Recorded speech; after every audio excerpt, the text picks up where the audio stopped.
የጸለያችሁበት ርስ በቃል ነው የሚመለሰው። የጸሎት ርስ ብላችሁ በጌታ ፊት ያነባችሁበት ጉዳይ አለ። ያፈሰሳችሁት እግዚአብሔር ይሄ ጉዳይ ያላችሁት አለ አይደል? የሚመለሰው በእግዚአብሔር ቃል ነው። በርከክ ስትል ቃል ይምጣል። ጸሎትህ በቃሉ የታጠረ ይሁን። እስኪ በእግዚአብሔር ቃል ውስጥ ሆኖ መጸለይ እንለማመድ። እስኪ በእግዚአብሔር ፊት የሚጸልየው ጸሎት ራሱ ተቀባይነት ያለው ሕግን በማወቅ ውስጥ ነው፣ ቃሉን በማወቅ ውስጥ ነው።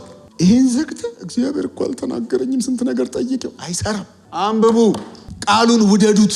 ፍቅር የያዛችሁ ከእግዚአብሔር ቃል ጋር ቃልህን እወደዋለሁ ማለት ልመዱ። በእግዚአብሔር ቃል እደሰታለሁ ማለት ልመዱ። ስርዓትህን አስተምረኝ የሚል ጸሎት ጸልዩ። ጠዋት ተነስተህ ጌታ ሆይ ለዛሬ የምትለኝ ቃል ምንድን ነው? የሆነ ስራ ቦታ ላይ የሆነ ጭቅጭቅ ሲፈጠር ቃልህ ምንድን ነው የሚለው? በዚህ ዙሪያ ምከረኝ፣ ከንቱ ነገር እንዳልናገር ቃልህን እንድናገር። አንዳችሁ ከአንዳችሁ ጋር ስታወሩ እንደ እግዚአብሔር ቃል ተናገሩ ተብሎ ተጽፎ አይደለ? እንደ እግዚአብሔር ቃል እንዳወራ ጠብቀኝ። ቃሉ በሙላት ይኖርባችሁ። ዘወትር ቃል የሚመጣላችሁ ሰዎች ሁኑ።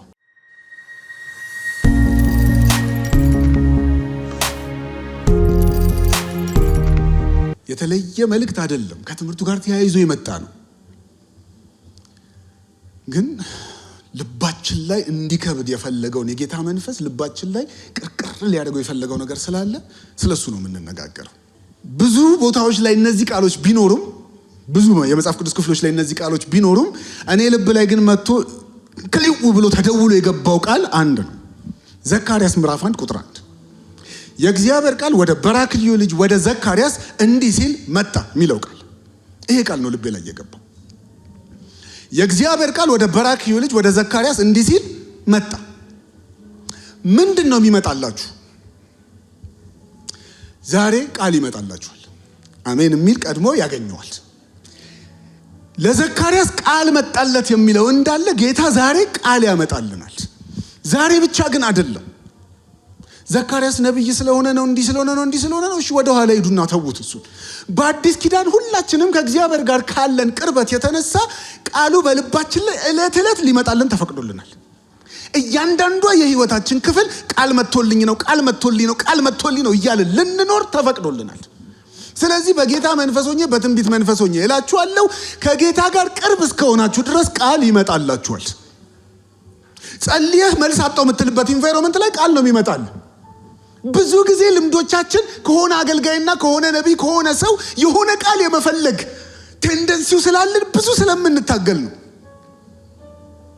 መልሶቻችን ሰው ጋር ያሉ ስለሚመስለን፣ መልሶቻችን መጽሐፍ ላይ ያለ ስለሚመስለን፣ መልሶቻችን የሆነ ዩቲዩብ ላይ ሰርች አድርገን የምናገኘው ስብከት ውስጥ ያለ ስለሚመስለን፣ በመጽሐፍ ቅዱስ ያነበብናቸው በሙሉ ላይ ግን ብንሄድ የሚለን አንድ ነገር ነው። ኢሳይያስ የእግዚአብሔር ቃል መጣለት፣ ኤርሚያስ የእግዚአብሔር ቃል መጣለት። እያንዳንዳቸው ጋር ስትሄዱ ትንቢት ብሎ መጣላቸው የሚለው ምንድን ነው? ቃል። የጸለያችሁበት ርስ በቃል ነው የሚመለሰው። የጸሎት ርስ ብላችሁ በጌታ ፊት ያነባችሁበት ጉዳይ አለ። ያፈሰሳችሁት እግዚአብሔር ይሄ ጉዳይ ያላችሁት አለ አይደል? የሚመለሰው በእግዚአብሔር ቃል ነው። አይኖቻችሁን አስጨፍነን እየዞረን እጅ እየጫንን የሰራዊት ጌታ እግዚአብሔር እንዲህ ይልሻል ምናምን ከሚለው በላይ ይሄ ቃል ይመጣላችኋል ነው እያልኳችሁ ያለሁት። ከዛ እንደ እግዚአብሔር ቃል መኖር ትችላላችሁ። መዝሙር 119 ላይ አንድ ቃል አንብበን ነበር።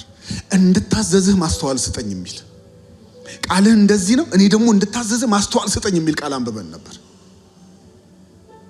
ቃሉ ሲመጣ አስተውለን ያንን መኖር አለመኖር የሚባለው ነገር እኛ ጋር ይጠየቃል እንጂ ክርስቲያን ቃል ከሌለው እንዴት ምስኪን ነው። ቃል የማይመጣለት ክርስቲያን ወይኔ ጸሎት ብቻ እኮ ነው፣ እኔ እኮ በቃ ለጌታ መንገር ብቻ ነው ማውቀው፣ ከጌታ መስማት፣ ቃሉን አንብቤ ቃሉን ተረድቼ ጌታ እኮ እንዲህ ያለ ማለት አልችልም የሚል ክርስቲያን ምንኛ ምስኪን ነው። ለምን ተጻፈልን? ለምን ይሄ ኖረን? የእግዚአብሔርን ቃል እየሰማን በእግዚአብሔር ቃል ውስጥ መኖር መለማመድ ካልቻለን ልዩነታችን ምኑ ጋር ነው? ለእኛም ይሄ የሃይማኖት ቃል ሊሆን፣ ጴንጤዎች ደግሞ የሚሰብኩት 66 የሚባል መጽሐፍ አለ ከዘፍጥረት እስከ ራእይ ነው ምናምን፣ እኛም እየሰበክ ነው ልንኖረው። ቃል በርከክ ስትል ቃል ይምጣል። ጸሎትህ በቃሉ የታጠረ ይሁን። እስኪ በእግዚአብሔር ቃል ውስጥ ሆኖ መጸለይ እንለማመድ። እስኪ ቃሉን የማያውቅ ሕግን የማያውቅ ጸሎቱ ምንድን ነው የሚለው መጽሐፍ ቅዱስ? ሕግን የማያውቅ ሰው ጸሎቱ ጸያፍ ነው። በእግዚአብሔር ፊት የሚጸልየው ጸሎት ራሱ ተቀባይነት ያለው ሕግን በማወቅ ውስጥ ነው፣ ቃሉን በማወቅ ውስጥ ነው። ከቃሉ ጋር ያለን ህብረት ስለ መጽሐፍ ቅዱስ ተምረናል። እዛ ጋር ልመልሳችሁ አይደለም፣ ግን አሁን የተለየ ቁርኝት ከቃሉ ጋር እንዲኖረን እግዚአብሔር እየሞገተን እንዳለ ስላወቅኩ ነው ዛሬ አለቅም ያልኳቸው። ከቃሉ ጋር ያለንን ህብረት እግዚአብሔር ፈልጎታል። ስለ ቃሉ የሚማሩ ቃሉን የሚያውቁ ከዘፍጥረት እስከ ራዕይ የሚተነትኑ አይደለም፣ ህብረቱን ፈልጎታል እግዚአብሔር። እግዚአብሔር እያወራኝ እኮ ነው የሚለውን ህብረት፣ እግዚአብሔር እየመከረኝ እኮ ነው የሚለውን ህብረት እግዚአብሔር ፈልጎታል። እያነበብክ ዋው እግዚአብሔር እኮ ብለህ የምትገረምበትን ኢንቫይሮንመንት። ጎልማሳ መንገዱን በምን ያነጻል? ቃልህን በመጠበቅ ነው። ከየት መጥቶ? እየተገረምኩበት የምወደው የእግዚአብሔር ቃል ከመንገዴ ላይ ሲመልሰኝ ማለት እኮ ነው። ኃጢአተኞች መጡና ጫወታን ነገሩኝ፣ ከዛስ እንደ ህግ ግን አይደለም ብለህ የምትመለስበት ኢንቫይሮንመንት። ግድ የላችሁ ማጠገባችሁ ያለውን ሰው ባርኩት፣ ቃሉ ይምጣል በሉት። ሁሉ ነገር ቀርቶ ቃል ይምጣላችሁ። ቃል፣ የእግዚአብሔር ቃል። ብዙ የህይወት ጎዳናዎችን በእግዚአብሔር ቃል ላይ ሆኜ ወስኛለሁ። ለአንዳንዶች የማይገቡ የሚመስሉ አሁን ይሄን ቃል እኮ እግዚአብሔር እንዲህ አለኝ ብላችሁ የማይገባ የሚመስሉ ኢንቫይሮንመንቶች፣ እኔ ከማልፍበት ኢንቫይሮንመንት ጋር ግን ያ ቃል ስክት ብሎ እግዚአብሔር በዛ ቃል የህይወቴን ጎዳና ሲመራ ይቻለሁ። ልመናዬ ለዚህ ጉባኤ ይሄ ነው። ባላችሁበት ሲቹዌሽን ውስጥ የሚያወጣ የሚያበረታ የሚነቅል የሚተክል የእግዚአብሔር ቃል ይምጣላችሁ። ለዘካርያስ መጣለት እንደሚለው ሌላ ነገር አይምጣላችሁ። የአገልጋይ ድምፅ አይምጣላችሁ። የፕሮግራም ሰዓት መጠበቅ አይምጣላችሁ። ዋው ዝማሬ እኮ አይምጣላችሁ። የእግዚአብሔር ቃል ይምጣላችሁ። እግዚአብሔር ለቃሉ ሲሪየስ ነው። እግዚአብሔር ለቃሉ ሲሪየስ ነው። እግዚአብሔር ቃሉ ነው፣ ቃሉ እግዚአብሔር ነው። የኔ ንግግር እዚህ ጋር ከኔ አትለዩትም። ምንድነው የሚናገረው? ማን ነው የሚናገረው ብትላችሁ አምጥታችሁ ሄኖክ ጋር ነው የምታመጡት። ልክ እንደዛው እግዚአብሔርም ለሚናገረው ለቃሉ ሲሪየስ ነው። ለዛ ነው ይሄ ቃል ከሚያልፍ ብሎ ሰማይና ምድር፣ ይሄ አድማሱን የማናቀው መጨረሻውን የማናቀው ሰማይና ምድር ይሄ እኮ ቢያልፍ ይቀላል ያለው እግዚአብሔር ለቃሉ ያለውን ሲሪየስነስ እያሳየን ነው። እንደውም ሌላ ማቴዎስ፣ ማርቆስ፣ ሉቃስ አይደሉ? አንዱ ላይ ሄዳችሁ ስታነቡትማ ያልፋሉ ነው የሚለው። ቢያልፍ ይቀላል ሳይሆን ሰማይና ምድር ያልፋሉ፣ ቃሌ ግን አያልፍም ነው የሚለው። እግዚአብሔር ለቃሉ ሲሪየስ የሆነውን ያህል እኛ ለቃሉ ሲሪየስ ከሆንን እያንዳንዷ መንገዳችን ሃሌሉያ አበሻ በቅቤ የታጠበ ነው አይደል የሚለው፣ እኛ በቃሉ የተመራ ነው የምንለው። እያንዳንዷ መንገዳችን በዚህ ቃል የተመራች ነው የምትሆነው። ግራ መጋባት ይቀራል ማለት ነው። መዝሙር 1 ላይ እንዳለው ምስጉን ነው ብሎ ምስጉንነቱን እኮ በማያደርገው ነገር ብቻ አይደለም የለከው፣ በሚያደርገውም ነገር ነው የለከው። የማያደርገው ነገር አለ። ምስጉን የሆነ ሰው፣ የተባረከ ሰው፣ እግዚአብሔር የባረከው ሰው ምን አይነት ነው ብሎ ሲጀምር በክፎች መንገድ ያልሄደ ያልተቀመጠ ያልቆመ ብሎ የማይውልበትን ሰፈር ያሳይና የተባረከ ሰው የት ነው የሚውለው ስትለው በቃል ደስ ይለዋል ይለዋል። የሚውለው ቃል ሰፈር ነው። ውሎ ቃል ጋር ነው ወይስ እዛኛው ጋር ነው የሚለው የሚጣራው። የተባረክ አይደለም የሚለው ልዩነቱ በማትውልበት ሰፈር ብቻ አይደለም፣ የምትውልበትም ሰፈር ወሳኝነት አለው። ነገር ግን በእግዚአብሔር ደስ ይለዋል፣ ሕጉንም በቀንና በሌሊት ያስባል ነው የሚለው። የቱ የተባረከ ሰው፣ ምስጉን የሚባለው ሰው። ሃሌሉያ። ቃል ይምጣላችሁ፣ የእግዚአብሔር ቃል ይምጣላችሁ።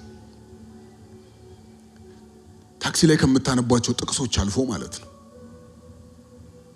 ትላንት ከማጋ ነው ከአንድ ሰው ገብቻ እያወራን የሆነ የመጽሐፍ ቅዱስ ጥቅስ የሚመስል ታክሲ ላይ የተጠቀሰ ጥቅስ ሁለታችንም አእምሮ ላይ እኩል መጣ።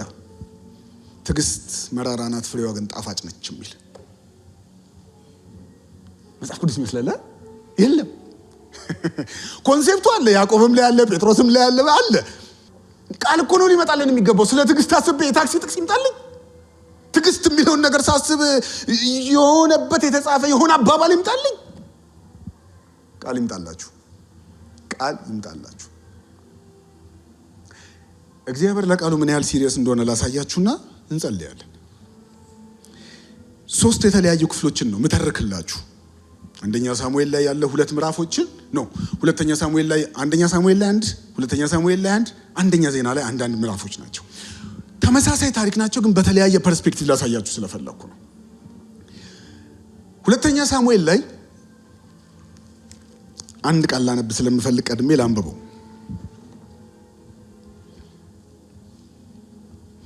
ዳዊትም ሻለቆችንና የአንደኛ ዜና 13 ነው እያነበብኩ ያለሁት። ዳዊትም ሻለቆችና 100 አለቆች ከሆኑት የጦር ሹማምንቶች ሁሉ ጋር ተማከረ። ከዚያም ለመላው የእስራኤል ማህበር ሁሉ እንዲህ አላቸው፣ ወርድና ቁጥር 3 በሳውል ዘመነ መንግስት ሳንፈልገው የነበረውን የአምላካችንን ታቦት መልሰን ወደኛ እናምጣ። ነገሩም በሕዝቡ ሁሉ ዘንድ ተቀባይነት ስላገኘ መላው ማህበር ይህንን ለማድረግ ተስማማ። በሳውል ዘመን አልፈለግነውምና እግዚአብሔርን እንፈልገው አለ ዳዊት ተነስቶ። ምን አይነት መልካም ሐሳብ ነው! የተባረከ ሐሳብ። በሳውል ዘመን አልፈለግነውም ማለት የሳውልን ዘመን የንግስና ዘመን ብታዩት 40 ዓመት ነው። 40 ዓመት ሙሉ ታቦቱን አልፈለጉትም። 40 ዓመት ሙሉ ሳኦል እንደፈለገ ነው የኖረው። እንደፈለገ ይወጣል፣ እንደፈለገ ይገባል። በምን አወቃችሁ ካላችሁ ዳዊትን ሊገለው ስንት ጊዜ እንደሞከረ 3 ጊዜ ሳተኝ ያለው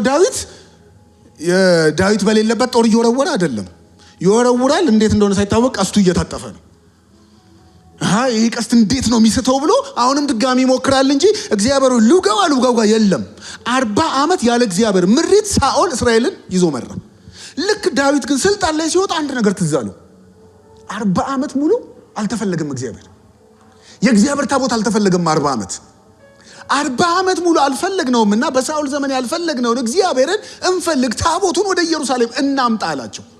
ከዛ በኋላ የሚቀጥለው ምዕራፍ ላይ ስትሄዱ ዳዊትም ድንኳን ሰራለት፣ መቀመጫ አዘጋጀለት ምናምን የሚል ታገኛላችሁ። 40 ዓመት የእግዚአብሔር ታቦት የት ነበር? ታሪክ ነው የምተረክላችሁ ያልኳችሁ ለዛ ነው። በሳኦል ዘመን ታቦቱ የት ነው ያለው? እስራኤላውያን ታቦት የሚባል ነገር በሌለበት ኢንቫይሮንመንት ላይ ይሄ ሁሉ ጊዜ እንዴት ኖሩ? እሱን ታሪክ ደግሞ የምታገኙት ወደ ኋላ ሄዳችሁ 1ኛ ሳሙኤል ላይ ታገኙታላችሁ። 1ኛ ሳሙኤል ላይ ስትሄዱ እግዚአብሔር ለስሙ የቀናበትና እናንተ ትሸነፋላችሁ እኔ አልሸነፍም የሚለውን ያሳየበትን ታሪክ ነው የምታገኙት። ኤሊ ይሞታል፣ የኤሊ ልጆች ይሞታሉ፣ ታቦቱ ይማረካል ምናምን የሚለውን ታሪክ ያመጣና ህዝቡ ተሸንፏል፣ እግዚአብሔር ግን አልተሸነፈም። ለምን? ዳጎን ቤት ሄዶ ዳጎንን ሰባብሮ የሚወጣበት ታሪክ ነው። እናንተ ናችሁ የተሸነፋችሁት እኔ አይደለሁም የሚላቸው ታሪክ ማለት ነው። እዛ ሰዓት ላይ እግዚአብሔር ዳጎን ጋር ገብቶ ዳጎን ጠዋት ሲመጡ የለም ተሰባብሯል፣ ደረቱ ለብቻው ጭንቅላቱ ለብቻው የሚለው ጥቅስ ደስ ይለኛል። ምን ያህል እንዳሸነፈው ስለሚያሳየኝ ማለት ነው። እግዚአብሔር ጠላትን በዛ ልክ አንከትክቶ አሸንፎ በፍልስጤማውያን ዘመን ጭንቆ ነባቸው። ዳጎን ብለው የሰቀሉት አምላክ ጠዋት ሲመጡ እየሰገደ ነው የሚያገኙት። ስለዚህ አንድ ምክር እንማከር። ምን ይሄን ነገር እንመልሳሉ። እንመልስ ታሪክ አይደለም፣ ቅድም ያልኳችሁ ነው። እስራኤል ተሸንፋለች፣ እግዚአብሔር አልተሸነፈም ነው። ያ ነው ቁም ነገሩ። እንመልሳሉና ለመመለስ 5ቱን የፍልስጤም ነገስታቶች አስቀሎና፣ ጋዛ፣ አቃሮና አመርቶ 5ቱን ጠሩና ምን እናድርግ ምከሩን። ይሄ ታቦት እዚህ እስካለ ድረስ ሰላም የለንም። መመለስ አለብን። ታዲያ እንዴት እንመልሰው? የምትመልሱት አንድ ላም ከጥጃዋ ትነጥቋታላችሁ። እያጠባች ከነበረችው ጥጃ ትነጥቋትና ሰረገላ ታዘጋጃላችሁ። ሰረገላው ላይ ታቦቱን ትጭናላችሁ። ከዛ የእርቅ መስዋዕት እንዲሆን ከእስራኤላውያን ጋርም ከእግዚአብሔርም ጋር ለመታረቅ የእርቅ መስዋዕት እንዲሆን 5 የአይጥ ባጮችና ምናምን በወርቅ ጠፍጥ ታዘጋጁና እላይ ጭናችሁ ትለቋታላችሁ አሏቸው። ልክ እንዳሏቸው ላሟን አመጡ፣ ከጥጃዋ ለዩት፣ ሰረገላውን አዘጋጁ፣ ታቦቱን ጫኑ፣ የወርቅ ባጮቹ ምናምን እላይ ያስቀመጡና ለቀቋት። ላሚቱ የት መሄድ እንዳለባት ታውቃለች። እየገሰገሰች ወደ እስራኤል መንደር ቤት ሳሚስ ወደሚባል ቦታ ገስግሳ ደረሰች። በላም ተጭኖ ታቦቱ ከመጣ በኋላ ለ40 ዓመት አሚናዳብ ቤት ነበር። የት እንውሰደው? ታቦቱ መጣሉና የት እንውሰደው? እኛ እንወስድም፣ እኛ ፈሩት። እዛው አሚናዳብ እርሻው አሚናዳብ አይደል? እዛው አሚናዳብ ቤት አስገቡት ተባለና አሚናዳብ ቤት ገባ። ለ40 ዓመት እዛ ነው ያለው። እግዚአብሔርን አሚናዳብ ቤት አስቀምጠውት እነሱ የራሳቸውን ኑሮ ሲኖሩ ነበር። ዳዊት ይሄንን ታሪክ ስለሚያውቅ አረ እናምጣው፣ አሚናዳብ ቤትማ ምን ያደርጋል? አሁን እኮ ወደ ክብሩ መምጣት አለበት። እግዚአብሔር የሕዝብ ሁሉ አምላክ ነው። የሕዝብ ሁሉ አምላክ ከሆነ ደግሞ ከዛ ቤት ወጥቶ ኢየሩሳሌም መጥቶ መቅደስ ተሰርቶለት ተቀምጦ እዚህ ነው መሆን ያለበት ታቦቱ ብሎ እናምጣዋል። ቅድም እንዳነበብኩላችሁ ሕዝብ ሁሉ ከሱ ጋር ደስ ብሏቸው ተስማሙ። በቃ እናምጣዋሉና ዳዊት የሁለተኛ ሳሙኤል ላይ ያለው ሌላ አንብብላችሁ። ዳዊት እንደገና ከእስራኤል የተመረጡ በአጠቃላይ 30,000 ሰዎችን ሰበሰበ። እርሱና አብረውት ያሉት ሰዎች ሁሉ በታቦቱ ላይ ባለው ኪሩቤል ላይ በተቀመጠው በሰራዊት ጌታ በእግዚአብሔር ስም የተጠራውን የእግዚአብሔርን ታቦት ከዚያ ለማምጣት በይሁዳ ወዳለችው ወደ በዓል ሄዱ። ህዝብ ሰብስቦ ታቦት ልናመጣ ነው፣ እግዚአብሔርን ልናመጣ ነው ብሎ የዝማሬ ኳየሮች ምናምን አዘጋጅቶ እያሉ ሄዱ። እዛ ደርሰው ታቦቱን ሊወስዱት ነው። እንዴት ይውሰዱት? ይመስለኛል ስላልተጻፈ ይመስለኛል እነሱም እንደ ፍልስጤም 5 አቃሮን ጋዛም ምናምን እንደሰበሰቡት ዳዊትም ነገስታቱን ሹማምንቱን ኳየሩን ምናምን ሰበሰበና በሉ እንግዲህ እንውሰደው። እንዴት እንውሰደው ሲባል ከዛ ቤት ይመስለኛል አንዱ ኦዛ ወይ አንዳቸው እጅ አውጥተው ሲመጣ በላም ነው የመጣው ላም ላይ እንጫንላችሁ ሳይል አይቀርም። በቃ ጫኑት አሉና ሲመጣ እንዳዩት ላም ላይ ጭነው ሰደዱት። ጥቂት እንደሄዱ በሬዎቹ መፋነን ጀመሩ። መፋነን ሲጀምሩ ኦዛ 40 ዓመት ሙሉ እነሱ ቤት ነው የቆየው። አረ ይሄማ አይወድቅም ብሎ ሊነካ እዛው ተቀሰፈ። ደስ የሚለኝ እዛ ጋ ነው። ዳዊት ቁሙ ነው ያለው። በቃ አቁሙ እዚህ ጋር እዚህ ጋር ቁሙ። ኦዛ ተቀሰፈ። የሚቀጥለው እስኪቀሰፍ እንጠብቃለን። አቁሙ እዚህ ጋር። ለምንድን ነው የተቀሰፈው? ቆዝ መልካም ሐሳብ አስበን ኮንፈረንስ አዘጋጅተን ኳየር ሰብስበን ካህናት ሰብስበን የእግዚአብሔርን ታቦት እንፈልግ ብለን በመጣነው ሰው ይቀሰፋል። አቁሙ። ችግር እንዳለ ገባው። የሆነ ችግር እንዳለ ገባው። ቆመ እዛ ጋር። እግዚአብሔር ለዚህ ዘመን ቤተክርስቲያን ማስተዋል ይስጥ። ዳዊት በአንድ ኦዛ ስብራት ነቅቷል። ምን ያህል ትውልድ ተሰብሮ ያልነቁ ቤተክርስቲያኖች እንዳሉ አስባችሁ። በአንድ ሰው ስብራት ዳዊት ነቃ። ስብራቱ ለምን ተፈጠረ? የዛ ቦታ ስም እስከዛሬ ድረስ የኦዛ ስብራት ተብሎ ተጠራ ይላል። ምናልባት በመካከላችን የኦዛ ስብራት የሚል ምልክት መኖር አለበት እንዴ እንድንነቃ? እግዚአብሔር ለምን ኦዛን ቀሰፈው? እነሱስ ይሄንን ታቦት የሚያክል ነገር እግዚአብሔርን የሚያክል ለዘመናት ሲመራቸው የነበረ በምድረ በዳ ያ ሁሉ ነገር ሲያሳያቸው የነበረን ታቦት በሬ ላይ መጫን ከማን ተማሩት? ፐርሰናል አድርገው አሁን እየኖራችሁ ያላችሁትን ኑሮ ከማን ተማራችሁት? ለእግዚአብሔር የሚኖረው እንዲህ ነው ብለን ያወጣነው ስታንዳርድ ያለ አይደል? ሁላችንም ለጌቴ እንዲህ ነው የምኖረው። ኖ አንተ ያገባህ እኔ የለመድኩት እንደዚህ ነው ብለን ያወጣነው ስታንዳርድ ከማን ተማራችሁት? ኖ ጸሎትማ እንደዚህ ነው አይነካም እንዴ? አምልኮማ እንደዚህ የሆነ የሰጠነው የራሳችን ስትራክቸር አለ። እግዚአብሔር ብለን ታቦት ብለን በራሳችን አካሄድ የለመድነው አለ። ከማን ተማራችሁት? ያንን ትሬንድ ከየት አመጣችሁት? የአምልኮ ትሬንድ ሊሆን ይችላል፣ የጸሎት ትሬንድ ሊሆን ይችላል። ቃሉን የማም ኑሯችሁ ላይ ቅድስናችሁ ላይ እያንዳንዱ ስቴጃችሁ ላይ ያመጣችሁትን ትሬንድ ከማን ተማራችሁት? ምናልባት ከፍልስጤማውያን ኮርጀን ይሆን? በበሬ ጭኖ የሚሄድ አካሄድ ተለማምደን ይሆን? ያየነው እሱን ነው። ከዛ 40 ዓመት ሙሉ እንዴት እንደሆነ አናቅማ። እግዚአብሔር ቤተክርስቲያንን ያንቃ። ከልማድ ከጎረቤት ከተኮረጁ ነገሮች አንቅቶ ወደ ቃሉ የሚመልስ ትሬንዳችን እዚህ ላይ እንዲሆን። በምን አወቅ ካላችሁኝ ዳዊት እዛ ጋር አቁሙልኛልና ታቦቱ የት ይግባ ሲባል አሁንም ያኔ ታቦቱ የቆመበት ቦታ የአሚናዳብ ቤት ስለነበረ የአሚናዳብ ቤት ጋር ነው የቆመው። እሱ ቤት አስገቡት እንዳይመጣብኛል። አሚናዳብ እግዚአብሔር የባረከው ሰው ነው። አስገቡታል። አሚናዳብ ቤት ገብቶ 3 ወር ተቀመጠ ታቦቱ። በጣም የሚገርመኝ ምን እንደሆነ ታውቃላችሁ? 40 ዓመት እና አቢዳራ ቤት ምንም ያልሰራው ታቦት በ3 ወር የአሚናዳብ ቤት ተባረከ። አሚናዳብ ቤት ሪቫይቫል ገባ። አያያዙን ችሎበታል ብዬ ነው ማምነው። እኔ አልተጻፈም፣ እኔ ማምነው ነው። አያያዙን ችሎበታል። ታቦቱን እንዴት ትሪት ማድረግ ለምን ስብራት አይቷል። እዛ ጋር ኦዛ ሲሰበር ስላየ ክብር ተመልሷል። የእግዚአብሔር ክብር የሚለው ነገር ተመልሶ ፍርሃቱ መጥቷል። በዛች 3 ወር ግን ዳዊት ምን አደረገ ነው ጥያቄው። ከ3 ወር በኋላ የእግዚአብሔር ታቦት የአሚናዳብን ቤት እንደባረከው ሰሙ። ዳዊትም እንሂድና ታቦቱን አሁን እናምጣው አለ። ኮንፊደንስ አገኘ። ኮንፊደንስ የሰጠው ነገር ምንድን ነው ስትሉ የታቦቱ እንዴት እንደሚመጣ ገባው። ምናልባት ይላሉ አንዳንድ አስተማሪዎች በዛች 3 ወር ዳዊት ንግስና ላይ ሲወጣ ማድረግ የነበረበትን የመጀመሪያ ነገር አድርጓል ብለው ያምናሉ። ዘዳግም ምዕራፍ 14 ወር 17 ላይ እስራኤላውያንን እግዚአብሔር መጥቶ ወደፊት እኮ እናንተ አውቃችኋለሁ ንጉሥ አንግስልን ትላላችሁ አላቸው። እግዚአብሔር ደስ አይልም። ወደፊት ልባችሁን አውቀዋለሁ አለ። ንጉሥ አንግስልን ትላላችሁ፣ ንጉሥ አነግስላችኋለሁ። ንጉሱ ግን በነገሰ ጊዜ አላቸው። ንጉሱ በነገሰ ጊዜ የመጀመሪያ ስራው አላቸው ከካህናቱ እጅ ሕጉን ይውሰድ፣ በእጁ ይገልብጠው። የንጉሱ የመጀመሪያ ስራ ምን ነበር? ከካህናቱ እጅ ሕጉን ወስዶ በእጁ አጤሬራ ማውጣት፣ ማጥናት ነበር ስራው። የዳዊትስ የመጀመሪያ ስራ ምን ነበር? ታቦት የታለ አምጡልኝ። አሸካከሙን ሳያቅ አገልግሎቱን ሳያቅ ምን እንደሚደረግ ታቦት ክብር ብራዘር ክብሩ አያያዛለው። ለእግዚአብሔር መኖር አያያዛለው። እንደፈለግን የምንኖረውና እንደፈለግን የምንይዘው አምላክ አይደለም። ሕጉን በእጁ ሲገለብጠው ሕጉ ላይ የተጻፉ ነገሮች አገኘ። ምን? ከሌዋውያንና ከካህናት ውጭ ታቦቱን ማንም እንዳይነካ። የሚሸከመው እግዚአብሔር የመረጠው የሌዊ ዘር ነው። ሌዊ ደግሞ እንዲህ ነው የሚለብሰው። አለባበሱ እንደዚህ ነው፣ አወጣጡ እንደዚህ ነው፣ አወጋባቡ እንደዚህ ነው። ከፊት ለፊት የሚሄዱ ሕጉ ላይ እያንዳንዷን ነገር ሲገለብጥ ይሄን አገኘ። ከዛስ አትሉኝም? የአንደኛ ዜናውን ነው ማነብላችሁ። ከዛ ምን ሆነ? አንደኛ ዜና ምዕራፍ 14 ከስብራቱ በኋላ ከ3 ወር በኋላ የአሚናዳብ ቤት ሲባረክ አይቶ በረከቱ ጀምሯል ማለት ነው፣ እኛም ማስተካከለን ብናመጣው በረከት አለ ብሎ አስቦ ቁጥር 14 ምዕራፍ ልክ ነው። ምዕራፍ 14 ምዕራፍ 15 14 ላይ ሌላ ታሪክ አለ መሃል ላይ።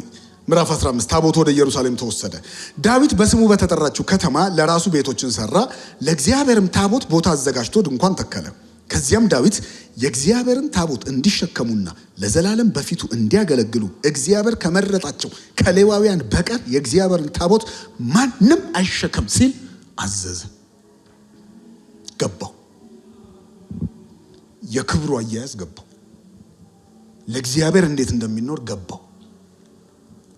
ለዛ ዳዊት ደጋግሞ ቅድም ያልኳችሁ 119 ላይ ስትሄዱ ደጋግሞ ቃልክን፣ ትእዛዝክን፣ ሕግህን፣ ደንብክን፣ አካሄድህን የሚለው እነዚህ ነገሮች ሁሉ አይቶ ነው።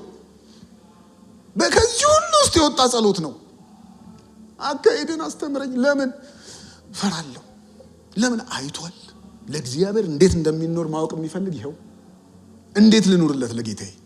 እንዴት ልጨክንለት? እንዴት ልቀደስ? ቃሉላ ከፈወሳቸው ከጥፋታቸው ማዳናቸው የሚል ቃል ደጋግመን አንብበናል አይደል? በቃ ቃል ይምጣላችሁ። ከስብራት ትድናላችሁ። ከትውልድ ስብራት፣ ቤታችሁ ውስጥ ካለ ስብራት ፈውስ የሚሆነው ቃል ሲኖር ብቻ ነው። ጸሎታችሁ የሚሰማው ቃል ሲኖር ብቻ ነው። ቃልህ እውነት ነው፣ በእውነት ቀድሳችሁ ብሎ አይደል ኢየሱስ የሚጸልይልን? ቃሉ ይምጣላችሁ። ሌላ ሁሉ ይቅርባችሁ። አትሞክሩ። እንደ ዳዊት ሞክራችሁ ትውልድ እንዳታበላሹ። እንደ ዳዊት ሞክራችሁ ስራ እንዳታበላሹ። እንደ ዳዊት ሞክራችሁ አገልግሎት እንዳታበላሹ። በሙከራ አይሆንም። ቅድም ስናነብ ደንብ ጋር ስንደርስ ቀን ነበር። ትዝ ካላችሁ ደንብ አለው። አገልግሎት ደንብ አለው፣ ስርዓት አለው። ጸሎት ስርዓት አለው፣ ደንብ አለው። አምልኮ ስርዓት አለው፣ ደንብ አለው። ላለፈው 1 ዓመት እዚህ ቦታ ላይ ዶክትሪን ምናምን እያልን ስንማማር የነበር ነው። ዶክትሪናችንን አውቀን ሪሳይት እያደረግን የምንኖር እንድንሆን አይደለም፣ ደንብ ነው። ስለ እግዚአብሔር ቃል እንድናውቅ የተፈለገው ደንብ እንድናቅ ነው። ስላሴ ብለን የተማርነው የስላሴን ስርዓት እንድናቅ ነው። አካሄዱን እንድናቅ ነው። እንደ መጨረሻ የተማርነው ነገረ ፍጻሜ ያለ አይደል? አጠባበቅ እንድናውቅ እኮ ነው። ሌላው ተውት። አጠባበቅ እንድናቅ ቀና ብለን እንድንኖር እኮ ነው።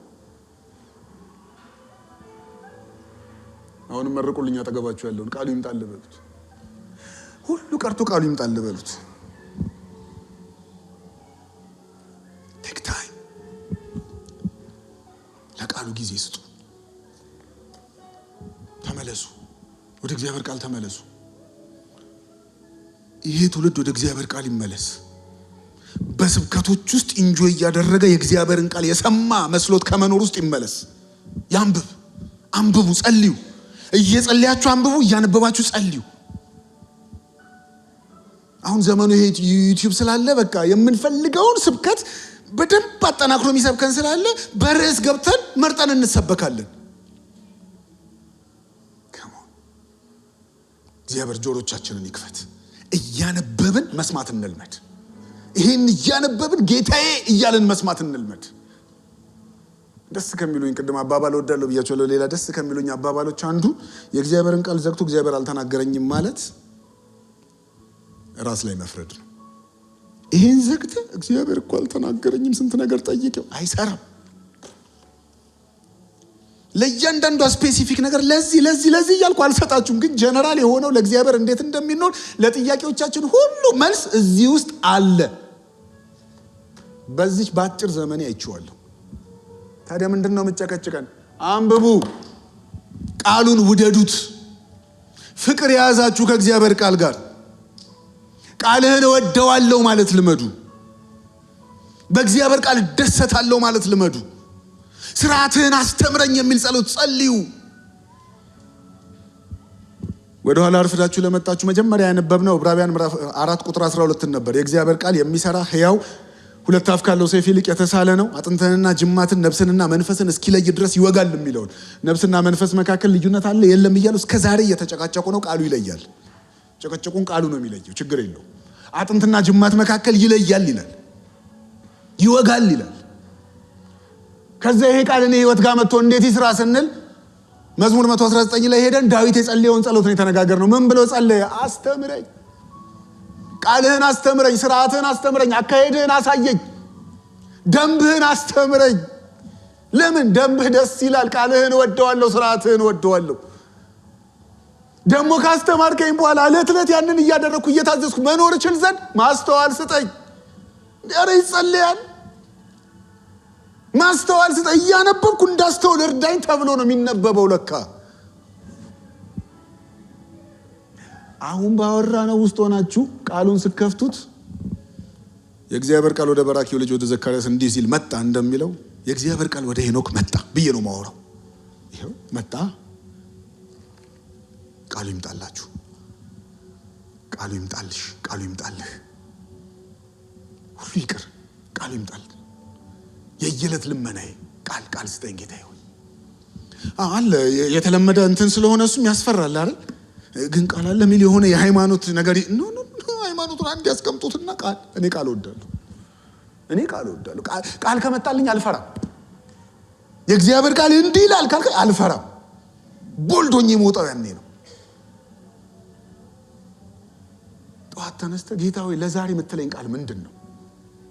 የሆነ ስራ ቦታ ላይ የሆነ ጭቅጭቅ ሲፈጠር ቃልህ ምንድን ነው የሚለው? በዚህ ዙሪያ ምከረኝ፣ ከንቱ ነገር እንዳልናገር ቃልህን እንድናገር። አንዳችሁ ከአንዳችሁ ጋር ስታወሩ እንደ እግዚአብሔር ቃል ተናገሩ ተብሎ ተጽፎ አይደለ? እንደ እግዚአብሔር ቃል እንዳወራ ጠብቀኝ። ግዴታ እኮ ዘፍጥረት ላይ እንዲህ ተብሎ እንደተጻፈ እንዲህ እልሃለሁ ሚል አይደለም። በቃሉ የተከሸነ ጸጋን የሚሰጥ ንግግር ግን መናገር እንችላለን። በዛ ነው ጳውሎስ የመጨረሻ ምክሩ ላይ እንዲህ ብሎ መክሯል። ቃሉ በሙላት ይኖርባችሁ ብሏል። ቃሉ በሙላት ይኖርባችሁ። ዘወትር ቃል የሚመጣላችሁ ሰዎች ሁኑ። ዶክትሪን ሌላ አይደለም። ዶክትሪን የእግዚአብሔር ቃል ነው። ባለፈው 1 ዓመት ያስተማሩንም በሙሉ ሂዱና ከፈለጋችሁ ቪዲዮዎቹን እዩዋቸው። እያንዳንዳቸው ከዚህ ነው ያስተማሩን። ከእግዚአብሔር ቃል እያወጡ ነው የነገሩን። ታዲያ ከኛ ምን ይጠበቃል? እንድታዘዘው ማስተዋል ስጠኝ ብሎ መጸለይ። ያኔ ህይወት ይሆንልናል። ያኔ ከጌታ ጋር ለዘላለም ተጣብቀን እንኖራለን። በዚህ ጨርሳለሁ። ዮሐንስ ወንጌል ምዕራፍ 6 ላይ ኢየሱስ ስጋዬን ካልበላችሁ ደሜን ካልጠጣችሁ ሲላቸው ይህም የሚያስጨንቅ ንግግር ነው ብሎ ስጋ ይለናል እንዴ ብለው ትተውት ሲሄዱ 12 ቀሩ። 12 ጋር መጣና እናንተስ አላቸው። አትሄዱም አላቸው። አንሄድም። ለምን አትሄዱም? ካንተ ወደ ማን እንሄዳለን? አንተ እኮ የህይወት ቃል አለህ። ለካ ከኢየሱስ የህይወት ቃል ነው የተቀበሉት። እንጸልይ።